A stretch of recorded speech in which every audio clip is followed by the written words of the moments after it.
Hi అండి. ముంగిట్లో మొక్కులు. ఈరోజు ఇంకో కథ చెప్పుకుందాం. కలిసి ఉంటే అనే దాని గురించి.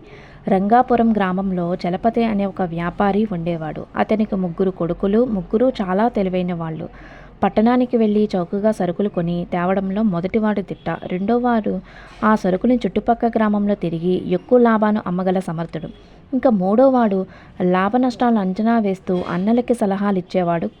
కొడుకుల సహాయంతో చలపతి వ్యాపారం రెండింతలయింది. ముగ్గురికి వివాహాలు చేశాడు చలపతి. అందరూ ఒకింట్లోనే ఉండేవారు.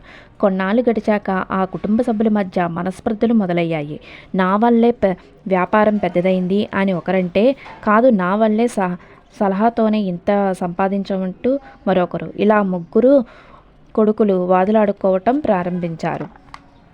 ఈ పరిస్థితిని గమనించిన చలపతి ఆస్తిని ముగ్గురు కొడుకులకి పంచేశాడు.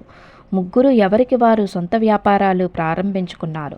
పెద్దవాడు సరుకుల్ని తక్కువ ధరకే కొనేవాడు.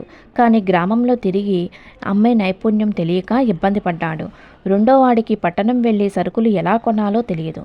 ఇంకా ఇంకా ఎప్పుడు సలహాలు ఇస్తూ ఇంటి దగ్గరే ఉండే మూడోవాడికి సరుకులు కొనాలన్నా అమ్మాలన్నా కష్టంగానే తోచింది. కొద్ది రోజులకే ముగ్గురు వ్యాపారాలు దివాలాలు తీశాయి. అప్పులు పాలయ్యారు. సిగ్గుతో తల వంచుకుని తండ్రి వద్దకు వచ్చారు. చూసారుగా ఏం జరిగిందో. ముగ్గురు కలిసిమెలిసి ఉన్నంతకాలం వ్యాపారం పచ్చగా ఉండేది. విడిపోయి ఎవరికి వారు అనుకునేసరికి అన్నీ నష్టాలే వచ్చాయి. కలిసుంటే కలదు సుఖమని పెద్దలు ఊరికే చెప్పలేదు. ఇకనైనా అందరూ కలిసి వ్యాపారాన్ని అభివృద్ధి చేసుకుని అన్నాడు చలపతి. తమ వల్ల జరిగిన తప్పులను తెలుసుకున్న ముగ్గురు అన్నదమ్ములు మళ్ళీ ఒకటయ్యారు. ఐకమత్యంగా ఉంటూ వ్యాపారాన్ని లాభాల బాట పట్టించారు.